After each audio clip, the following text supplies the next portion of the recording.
Pues quiero decirles que ahora esta noche me siento muy contento porque anoche saludé a muchos personalmente y me siento mejor.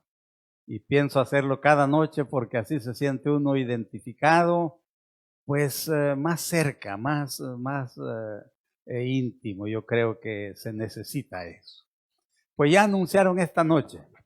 Quiero hablarles acerca de este personaje de la Biblia porque probablemente ustedes ya se dieron cuenta. No hay que enseñar nada. Por eso el profeta dijo que hay que leerla un poquito aquí y un poquito allá y otro poquito aquí y otro poquito allá, palabra sobre palabra, para poder entenderlo. Por eso el Señor dijo escudriñadla, porque no se puede tomar así como si fuera cualquier libro, es un misterio. Pero ahora quiero decirles algo que probablemente no sabían, probablemente. Lo digo porque yo tampoco lo sabía y a grande. Y es esto.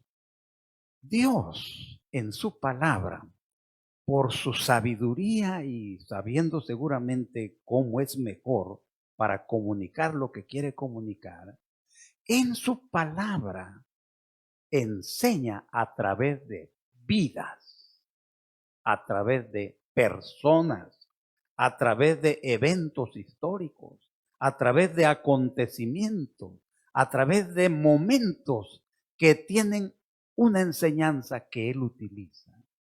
Por ejemplo, lo que Dios quiere enseñar en Génesis, no lo enseña, como ya dije, mediante un artículo y un tema desarrollado. No lo hace así. Lo enseña a través de personas. El mensaje de Génesis está dado a través de Adán, de Eva, de Caín, de Abel, de José, de Moisés. Todos esos. Así se transmite el mensaje en el libro de Génesis y así en toda la Biblia. Entonces, cuando nosotros la leemos así, el mundo, el panorama, la enseñanza se expanden maravillosamente. Y hay en esas vidas constantemente mensajes que de otra manera no lo entenderíamos. O para explicarlo, Dios tendría que usar libros sobre libros y un montón de libros gruesos que nadie leería. Pero está escrito en un libro pequeño, donde hay vidas que tienen poder, donde nos enseñan lo que Dios quiere que aprendamos. Y entonces Dios nos enseña a través de su relación con el mundo, con esas personas, con la historia, con la fe en Cristo Jesús. Hermanos, entonces en esta noche quiero hablarles acerca de un personaje. Y para hacerlo quiero invitarlos a que abran sus Biblias. Ábranlo, por favor. Vamos a leer. Vamos a meditar en este personaje extraordinario. Dice en Segunda de Reyes, capítulo 21, porque la Biblia trata la vida de esta persona en dos capítulos. Uno en Segunda de Reyes, capítulo 21, allá hay un capítulo completo donde habla de su vida. Y luego en Segunda de Crónicas, capítulo 33, repite la historia con nueva información, con nuevos datos. Entonces uno va abriendo la mente al estudiar. Dice aquí, Segunda de Reyes, capítulo 21, de 12 años era Manasés cuando comenzó a reinar. Y reinó en Jerusalén 55 años. Y aquí comienza la historia. Y miren lo que dice el versículo 2. E hizo lo malo ante los ojos de Jehová, según las abominaciones de las naciones que Jehová había echado delante de los hijos de Israel. Hizo lo malo. A los 12 años comenzó. Y pronto comenzó a manifestar, no sé, el mal. Y hacer lo que habían hecho las naciones que Dios había arrojado delante de Israel. Por ejemplo, ¿qué hizo? Miren lo que hizo. 3. Volvió a edificar los lugares altos que Ezequías su padre había derribado. Resulta que esos lugares altos eran centros de adoración idolátrica, pagana. Y entonces ahí tenían sus ídolos, tenían sus altares, y el pueblo, abandonando a Dios, adoraba ahí. El rey Ezequías los derribó para hacer una reforma para que el pueblo ya no siguiera así. Y entonces vino y los construyó de nuevo. Pero no solamente eso, sigue diciendo, también dice, levantó altares a Baal. Luego sigue diciendo, hizo una imagen de acera, como había hecho Acab, rey de Israel, y adoró a todo el ejército del cielo, dice, y rindió culto a aquellas cosas. Tremendo. Miren cómo sigue el 4. Asimismo edificó altares en la casa de Jehová, de la cual Jehová había dicho, yo pondré mi nombre en ella. 5. Edificó altares para todo el ejército de los cielos en los 2 atrios de la casa de Dios. Hermanos, todo el ejército del cielo, las estrellas, los planetas, el sol, la luna les hizo sus altares y todas las mañanas iba ahí, se arrodillaba delante del sol, delante de la luna, delante de Júpiter. Idólatra, abandonando a Dios completamente. Y miren otra cosa que hizo, increíble, dice el 6, pasó a su hijo por fuego. ¿Qué le parece?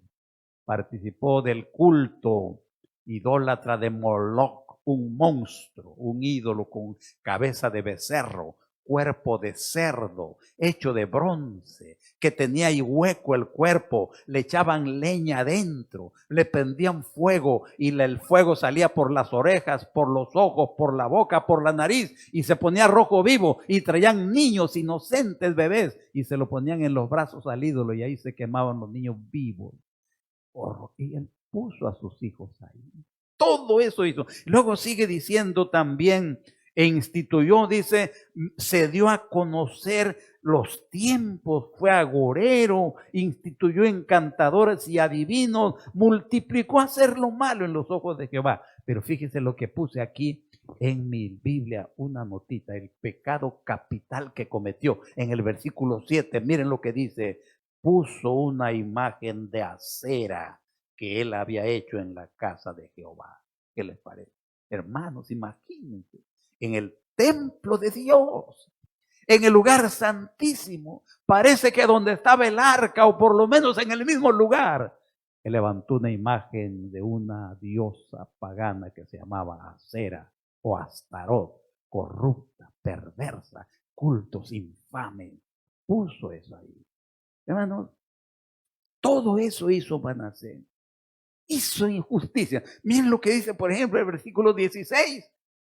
El versículo 16 dice, fuera de esto, que ya es mucho, derramó Manasés mucha sangre inocente en gran manera, hasta llenar a Jerusalén de extremo a extremo, además de su pecado con que hizo pecar a Judá para que hiciera lo malo ante los ojos de Jehová. Hermanos, es increíble todo lo que hizo. Ahora escuchen esto, porque estamos viendo todo lo que hizo este personaje, para que podamos ver qué pasó con él, qué ocurrió con él. Fíjese que dice estas palabras, el 9, el versículo 9, 21:9. Dice, mas ellos no escucharon y Manasés los indujo a que hiciesen más mal que las naciones que Jehová había destruido delante de los hijos de Israel. ¿Qué les parece? Hermanos, Dios a los amorreos, a los cananeos, a los jerjeseos, a todas esas naciones los condenó a la destrucción, porque dice que eran impíos de una manera, no se puede explicar cuán perversos, corruptos eran. En los templos eran centros de prostitución santa. Y los adoradores, una forma de adorar era tener relaciones sexuales con las sacerdotisas. Increíble. Y se consideraba digno de alabanza y piadoso que un hombre asistiera con frecuencia al templo a adorar así. Así eran. Y dice Dios que la tierra los vomitó por perversos que eran. Y ahora escuchen, Manasés hizo más mal que ellos. Increíble. Luego dice la Biblia, Dios les habló, les mandó a sus profetas, dice, Dice que le hablaron, pero el rey, dice, y Judá no escucharon a los profetas. Hicieron mal más que los amorreos. Por tanto, Dios, mis hermanos, hizo algo que quiero contarles luego para que nos demos cuenta lo que ocurrió. Ahora, fíjense esto. Hay algo con este hombre que se puede comparar con otro. En el reino de Israel había uno que se rebeló contra Dios, se rebeló contra Salomón y su descendencia, y separó a los hijos de Israel del norte de los hijos de Israel del sur, y hubo dos naciones, Judá e Israel. Y entonces ese se llamaba Jeroboam, hijo de Nabat. Y ese hombre hizo tan mal que instituyó una nueva religión y se le conoce como el hombre que hizo pecar a Israel. Se llamaba Jeroboam, hijo de Nabat, el que hizo pecar a Israel. Y por causa de eso que hizo Jeroboam, que se pervirtió la nación, se alejaron de Dios, no hubo remedio, entonces Dios ya no los pudo salvar. Vinieron los asirios, los llevaron cautivos a las tierras del oriente, los esparcieron por allá y se perdieron las 10 tribus. Y entonces vinieron este rey Salmanasar, el rey asirio, trajo a aquella gente, o sea, se llevó a los judíos al oriente y trajo a la gente del oriente y la puso en Israel. Ya hubo la mezcla ahí de los samaritanos y toda una cosa terrible. Se perdió todo. Eso hizo Jeroboam, hijo de Nabat. Por favor, escuchen. Manasés hizo lo mismo. Se le llama el que hizo pecar a Judá. Y miren lo que dice. Si quieren buscar en Jeremías, capítulo 15. Miren lo que dice Jeremías capítulo 15, el versículo 4, miren lo que dice. Dice el versículo 4. Y los entregaré, dijo Dios, para terror a todos los reinos de la tierra, a causa de Manasés, hijo de Ezequías, rey de Judá, por lo que hizo en Jerusalén. ¿Qué les parece? Hermanos, increíble. Este hombre, a pesar de lo que ocurrió, hizo tanto daño.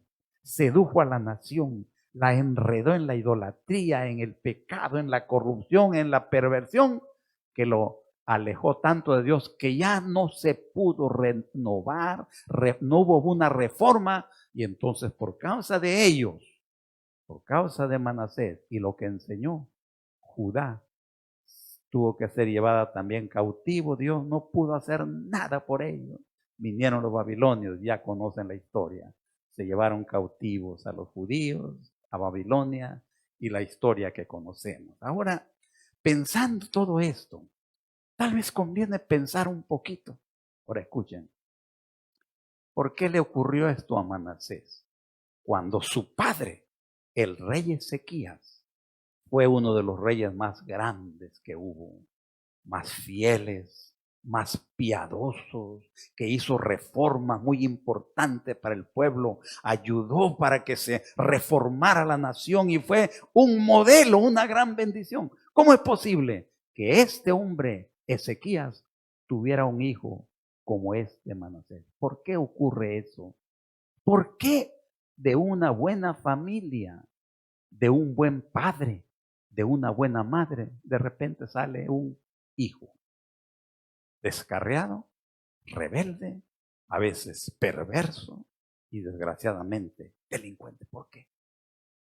Por ejemplo, se habla aquí en la Biblia acerca de, por ejemplo, este hombre, busquen el texto, ahí en 1 Samuel capítulo 2, miren allí en el 1 Samuel capítulo 2, versículo 23, miren lo que dice, por ejemplo, dice así, y les dijo, bueno, el 21, 22, pero Elí dice, era muy viejo y oía de todo lo que sus hijos hacían con todo Israel, cómo dormían con las mujeres que velaban a la puerta del tabernáculo de reunión.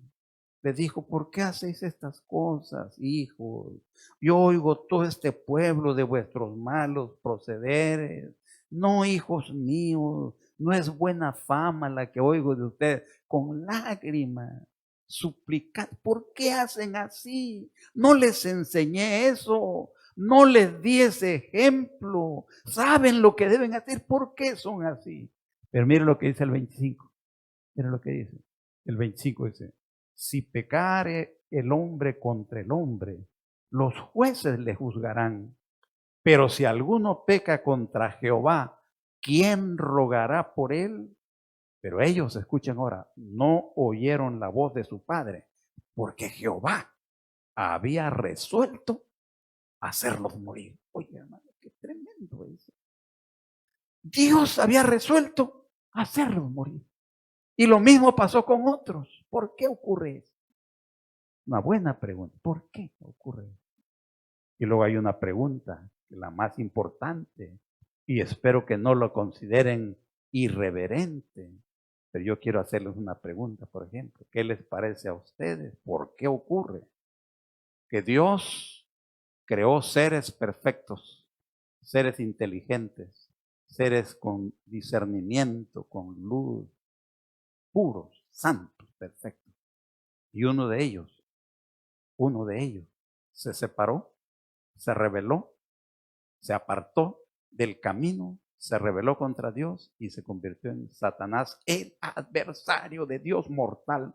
Porque dice la Biblia que dijo un día: subiré al cielo, en lo alto junto a las estrellas de Dios levantaré mi trono y me sentaré en el monte del testimonio, es decir, en el trono de Dios. Lo que esperaba, lo que quería, lo que buscaba era sentarse en el trono de Dios, y para poder hacerlo, quitar de ahí al que estaba sentado. ¿Por qué ocurrió? Ahora escuchen. Por, número uno, la libertad. Por la libertad que Dios dio a los individuos para que puedan decidir qué hacer ellos, sabiendo lo que Dios ha dicho.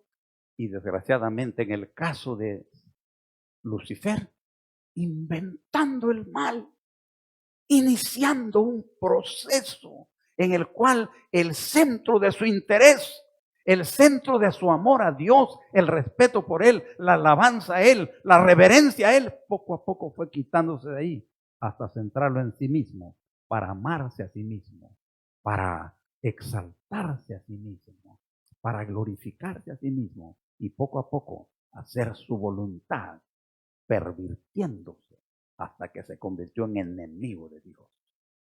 Entonces, mis hermanos, escuchen eso.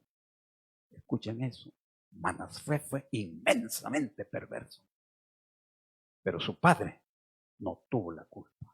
Puede ser que no tuvo Manasés una educación pues ideal, una educación buena, una educación, un modelo perfecto. Puede ser que no lo haya tenido, pero la educación tiene la virtud de formar a los hijos. La Biblia dice: instruye al niño en su carrera y después, ¿qué cosa? No se apartará. Pero la educación no es todo, porque está probado que un buen padre, una buena madre, una buena familia, misteriosamente, dolorosamente, pueden producir un hijo rebelde. Como ocurrió con Elí, como ocurrió con Samuel, como ocurrió con Dios, y lo digo con mucha reverencia, mucho respeto, hasta con temor de decir lo que no debería. Hermanos, entonces, ¿qué podemos ver en este caso de Manasés? Vamos a verlo. ¿Qué ocurrió con él? Porque aquí dice la Biblia que cuando eso ocurrió, llegó un tiempo, cuando después de haber despreciado los llamamientos de Dios, después de haberse negado a oír la voz de los profetas que los invitaban al arrepentimiento, a volverse atrás de sus malos caminos, a cambiar su vida y a temer a Dios y honrarlo, después de que no hubo remedio, miren lo que pasó. Vamos a buscarlo allí en segunda de Crónicas. Ahí busquen el capítulo 33. Segunda de Crónicas, capítulo 33. Búsquenlo ahí. Miren lo que dice ahí, versículo 11. Qué tremendas palabras dice ahí. Cómo me duele eso cuando lo leo. Segunda de Crónicas 33, 11. Bueno, el 10. Y habló Jehová a Manasés y a su pueblo. Sigue diciendo. Y habló Jehová a Manasés y a su pueblo. Mas ellos, ¿qué cosa? No escucharon. Habló Jehová a Manasés y a su pueblo. Mas ellos, ¿qué cosa? No escucharon. 11. Por lo cual Jehová trajo contra ellos los generales del ejército del rey de los asirios, los cuales aprisionaron con grillos a Manasés y atado con cadenas, lo llevaron a Babilonia. Ay, hermanos, llegó un momento en que Dios los abandonó. Y entonces vinieron los enemigos, vinieron los asirios y prendieron a Manasés y se lo llevaron a Babilonia encadenado.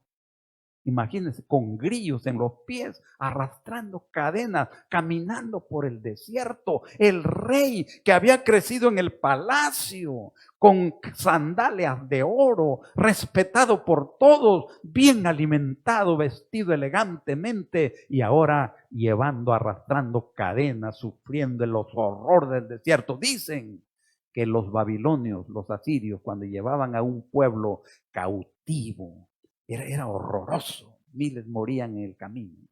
Y los que morían los hacían a un lado nada más y seguían adelante. Y si había un rebelde, si había alguno que murmuraba, si había alguno que se quejaba mucho, que molestaba, le ponían una argolla en la nariz, como a un buey, como a un toro, que los ponen una argolla aquí. Narigón, dicen en mi tierra, para mansarlo.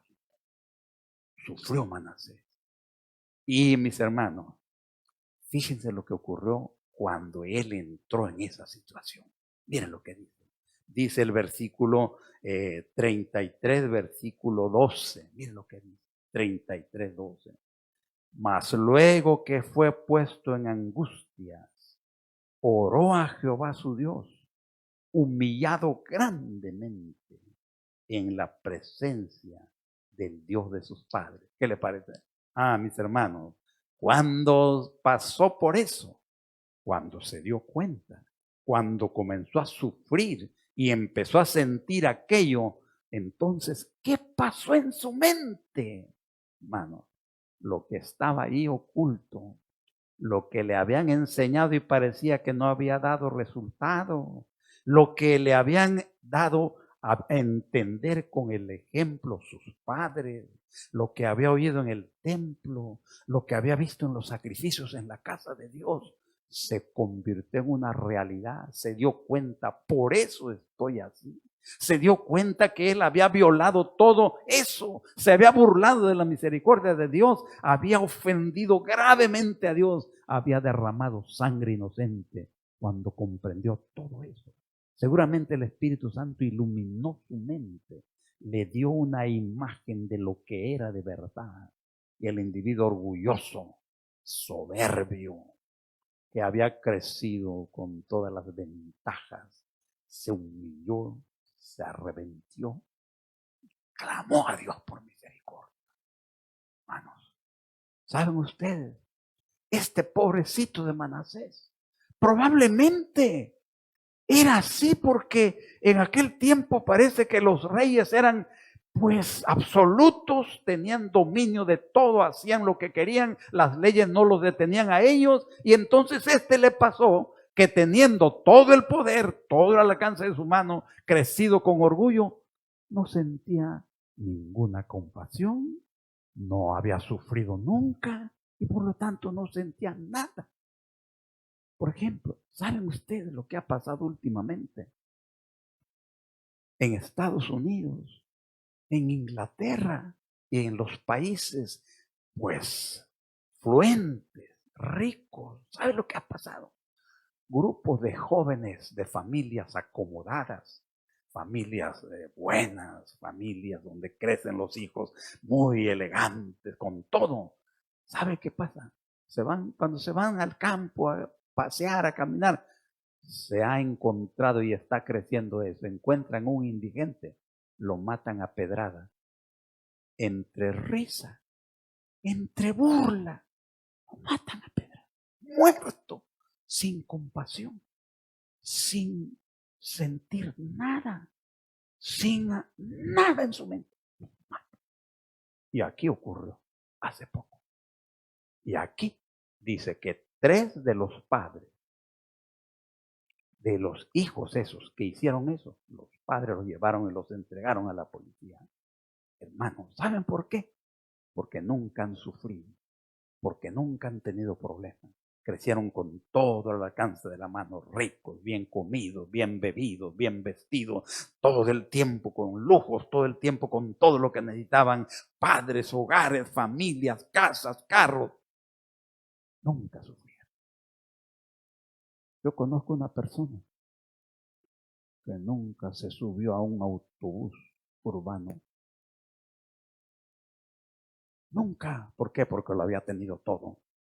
Nunca, no sabía qué era eso.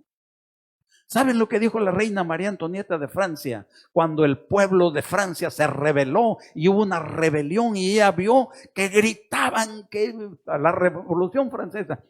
Dijo, pues, ¿por qué gritan? ¿Por qué tienen ellos? Dijo, le dijeron, es que no tienen pan. Bueno, dijo, ¿y por qué no comen pasteles? Porque ella nunca había sabido qué es no tener pan que comer. Nunca había sabido qué es tener hambre. Si no tengo ganas de comer pan, como pasteles. Eso le había pasado a él. Pero cuando llegó la hora de crisis de su vida, se acordó. Por eso, padres,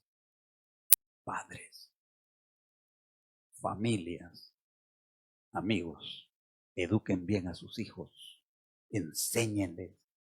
Díganles lo que es la vida, enséñenles lo que Dios enseña, enséñenles lo que Dios ha mandado, sean leales con ellos, háblenles y denle buen testimonio.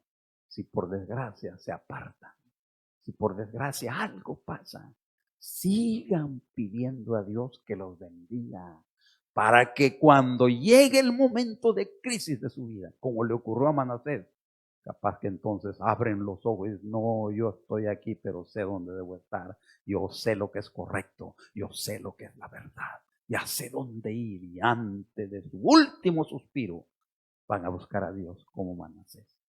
Y en el momento de crisis de su vida, mis queridos hermanos, se acordó. Se dio cuenta. Cuando se dio cuenta, miren lo que hizo. Como dice ahí en segunda de Crónicas 33, dice el versículo 13, dice el 12, mas luego que fue puesto en angustia, oró a Jehová su Dios. Sabía, le habían enseñado, le habían dicho, pero no lo había tomado en cuenta por alguna razón. Dice, oró a Jehová su Dios y fue atendido. Amén, hermano. Fue atendido. Dios oyó su oración. Cuando oró con lágrimas, con clamores, con súplicas de rodillas, dice que fue atendido, pues Dios oyó su oración y lo restauró a Jerusalén, a su reino. Entonces reconoció Manasés que Jehová era Dios maravilloso. Cuando se encontró en la crisis de su vida, se acordó, sabía dónde ir, sabía dónde estaba, sabía lo que tenía que hacer. Entonces clamó a Dios y Dios le escuchó. Y una de las cosas más extraordinarias que yo encuentro en la Biblia es esto encuentro. ¿Cómo es posible que este hombre que hizo todo lo que hizo, que ya dijimos lo que hizo, cómo es posible? Número uno, que oró y fue perdonado. Se le perdonó todo lo que había hecho, toda la sangre inocente, toda la perdición que produjo en la tierra de Judá, todo el mal que ocurrió por su causa, que llevaron cautivo al pueblo de Dios a Babilonia, muriendo miles, quemaron el templo, quemaron todo eso. Dios le perdonó cuando oró. Y luego, mis hermanos, todo eso, Dios lo perdonó. Y luego, no solamente eso, sino que los babilonios lo regresaron a Jerusalén y volvió a sentarse en el trono y fue rey muchos años todavía y fue el rey que reinó más años que todos, incluyendo a David y Salomón, los grandes reyes de Israel. ¿Por qué? ¿Cómo es posible? Por la misericordia de Dios. Por la misericordia de Dios. Por su providencia. Porque para Dios tener dirigente en su pueblo es muy importante, muy importante. Puede ser que nosotros no lo veamos así, pero para Dios es sumamente importante un dirigente de su pueblo. Y puede ser que a pesar de las circunstancias, o capaz que tenía dones, tenía talentos, Dios hizo que Manasés volviera a Jerusalén y ocupara el trono muchos años más. Y vivió hasta ser rey 55 años, el rey que más reinó en la historia del pueblo de Dios. Es maravilloso eso. Ahora, fíjense ustedes, bueno, es que por eso conviene que nosotros leamos estas cosas para que nos demos cuenta todo lo que es esto, porque dice ahí que este hombre, ¿cómo se llama? Manasés, Dios lo restauró a Jerusalén, lo restauró a su reino y volvió a ser rey otra vez y fue el rey que más reinó. Pero dice aquí que menciona que está escrito, dice, está escrito en el libro de los profetas, dice, está escrito su oración, la oración que hizo, con la cual Dios le oyó. Y ahora yo les pregunto a ustedes, ¿qué depende de cómo le habla usted a Dios para que Dios escuche la oración? Si usted es elocuente y poeta y hace una oración, Dios altísimo, omnipotente y sagrado, bendito sea tu nombre, hablando. ¿Eso es lo que Dios quiere? ¿Ese tipo de oraciones es el que las oye? Oye más esas oraciones de un elocuente poeta que las oraciones de un humilde pobre que apenas sabe hablar. Oye Dios mejor una oración así, porque la oración de Manasés que elevó a Dios y con la cual Dios lo oyó quedó escrito en el libro de los profetas.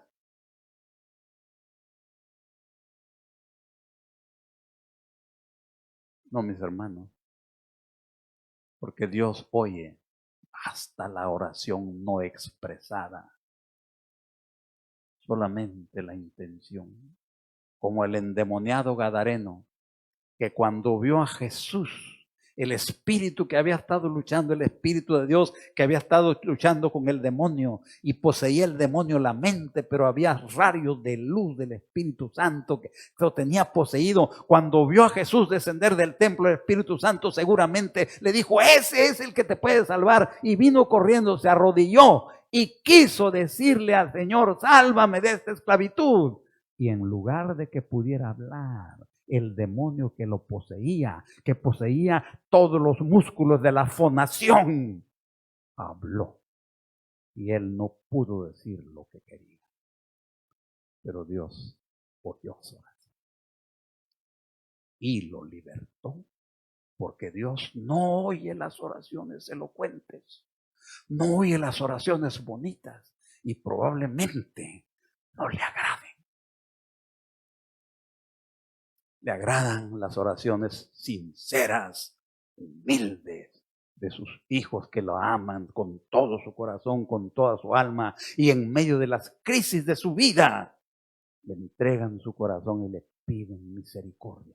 Esas oraciones le gustan.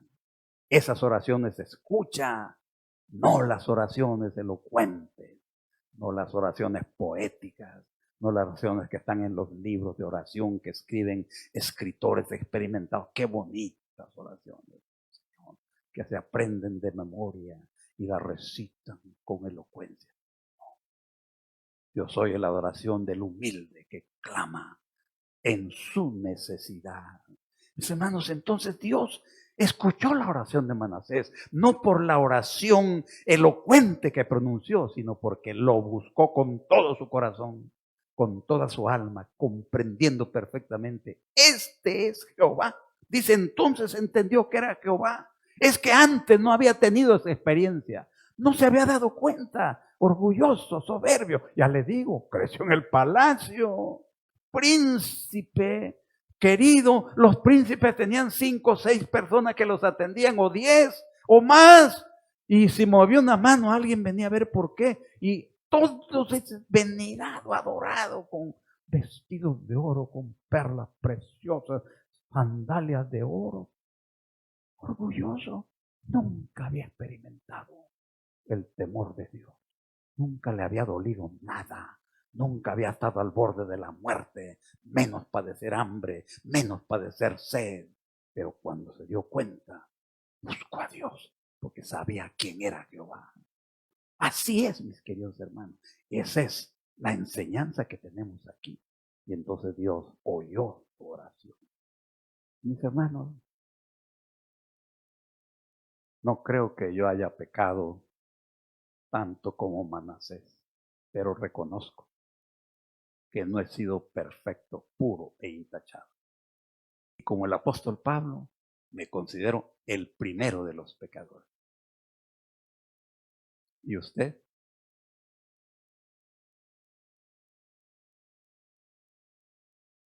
Cada uno de nosotros, el primero, el peor de los pecadores.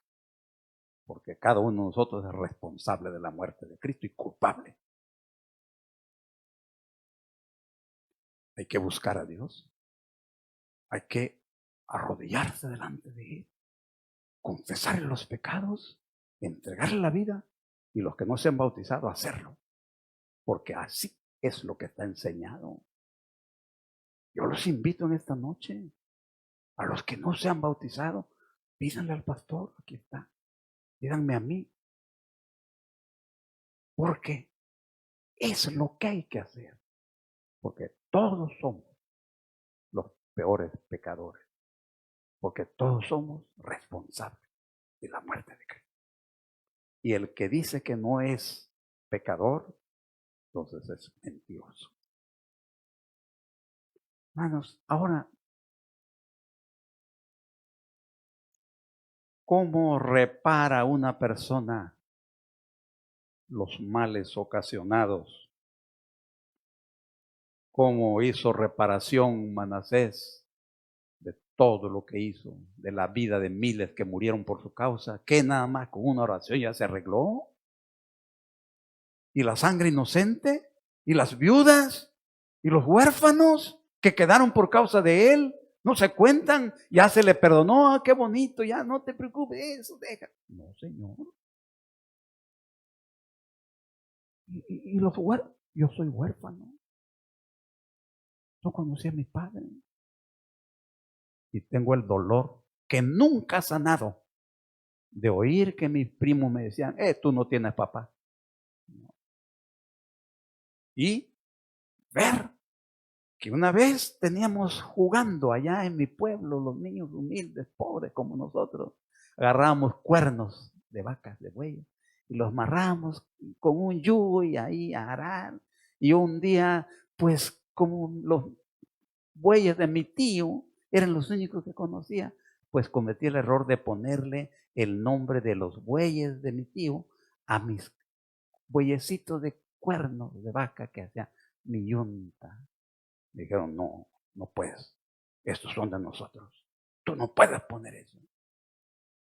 Y tuve que quitarle el nombre porque era huérfano, porque no tenía papá. Yo sé qué significa eso. He estudiado, he escrito libros, tengo hijos, paso por persona muy madura, muy fuerte, pero hay una falla que nunca se ha quitado. La falla de ser huérfano. Y los huérfanos que hizo Manasés al derramar sangre inocente hasta llenar a Jerusalén, ¿no se cuentan? Y las viudas, pobrecitas, las que quedan viudas, sufren mucho, incluyendo el asedio de hombres perversos. ¿Y esas no cuentan? ¿Se olvidó todo? Hermanos, ahí es donde está la misericordia de Dios. Si alguien robó, que haga de restitución y devuelva lo que robó. porque eso es lo justo y Dios lo ha dicho, pero ¿cómo le devuelves la vida a un muerto? ¿Cómo le devuelves su padre a un huérfano? ¿Cómo le devuelves el marido a una mujer? Y para que no se muera de angustia y sentimientos de culpa, Dios le perdona todo eso, porque no puede hacer nada. Lo perdona para que no se muera de desesperación, sentimiento de culpa, quitarse la vida porque no se puede vivir. ¿Es Dios misericordioso o no? Eso no. Hay que seguirlo de cerca. Hay que entregarle la vida. Hay que seguirlo. Hay que obedecerlo. Hermanos, uno que tenía ese problema se llamaba Abraham. Y entonces dice la Biblia que Dios le dijo a Abraham, echa de tu casa a esta mujer con su hijo, Agar, que había tenido hijo con Abraham, porque su propia esposa Sara lo arregló, y ahora que nace el heredero, parece que sin ninguna compasión, con una bolsita de comida en el hombro y con una botellita de agua en la mano, los echó al desierto y los despidió de su casa. ¡Así nomás!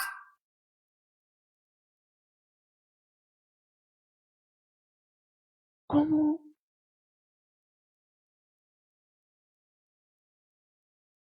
Pero entonces Dios, mis hermanos, cuando Abraham oró y le habló de Isaac, voy a hacerlo padre de muchas naciones, será grande y serán benditas en él todas las familias de la tierra.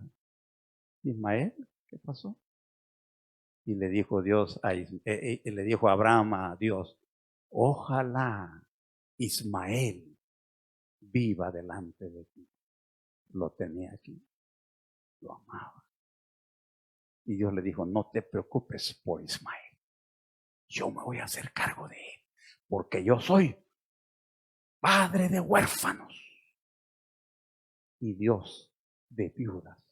Yo lo voy a sostener, no te preocupes, no puedas hacer nada. Ese error que cometiste no tiene remedio, es irreparable.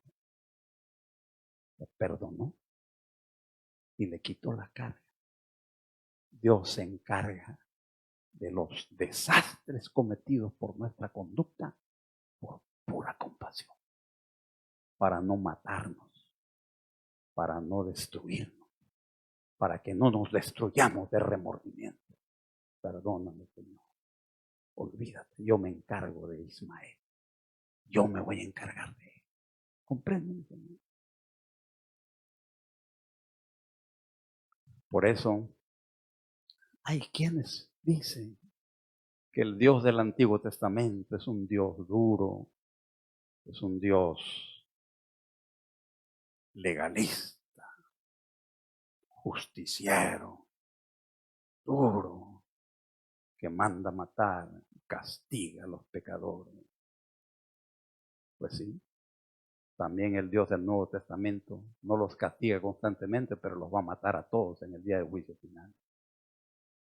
Pero, queridos hermanos, no es cierto que el Dios del Antiguo Testamento es un Dios justiciero, duro y vengativo. No. Miren lo que dice el profeta Miqueas, capítulo 7, versículo 18, estas tremendas palabras. Miqueas capítulo 7, versículo 18. ¿Qué Dios como tú, que perdona la maldad y olvide el pecado del remanente de su heredad? No retuvo para siempre su enojo. ¿Por qué? Porque se deleita en misericordia. Él volverá a tener misericordia de nosotros, sepultará nuestras iniquidades y echará en lo profundo del mar todos nuestros pecados. Ese es el Dios del Antiguo Testamento, Dios de misericordia, Dios de infinita compasión, que todo aquel que lo busca lo hallará. Perdona la maldad, la iniquidad y el pecado, pero no puede perdonar por principio la rebelión y la perversidad. No lo puede hacer. ¿Cuántos creen que debiéramos amar a un Dios así, con todo nuestro corazón y con toda nuestra alma? Ah, Dios los bendiga, Dios los bendiga. Invito a todos que renovemos nuestro pacto de amor y lealtad con Dios. Invito a los que no han hecho ese pacto, que lo hagan. No me canso de decir, busquen a Dios. Y la búsqueda incluye el bautismo. Háganlo antes que sea demasiado tarde. Los invito esta noche. ¿Hay aquí alguien que se vaya a bautizar el próximo sábado? Levante la mano. ¿No ha venido nadie de los que van a estar? Pregunta. ¿Hay alguien que quisiera decir, pastor, al oír este tema y comprender, quiero yo entregarme a Cristo, servirle? ¿Alguien? Póngase en pie.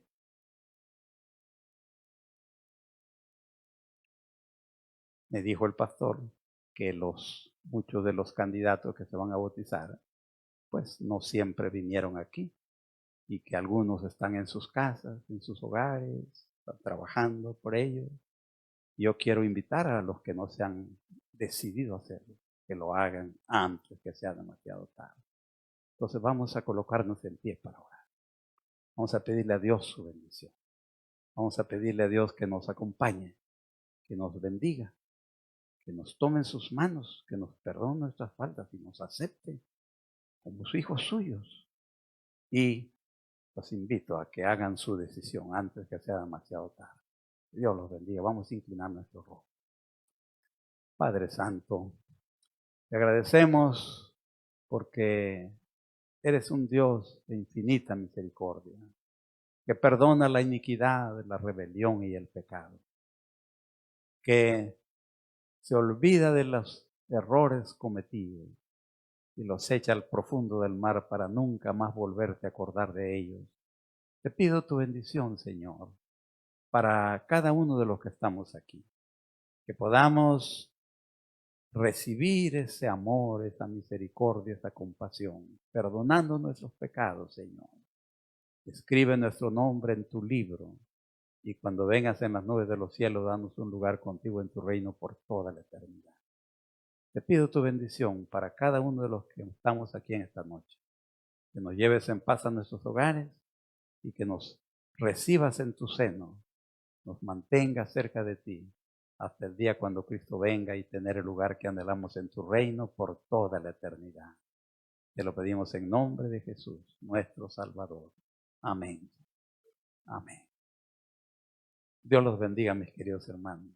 Los invito a venir mañana para el tema que vamos a tratar mañana, que creo que es muy importante, que les va a tocar el corazón. Vamos a esperar que nuestros dirigentes nos digan lo que tenemos que hacer.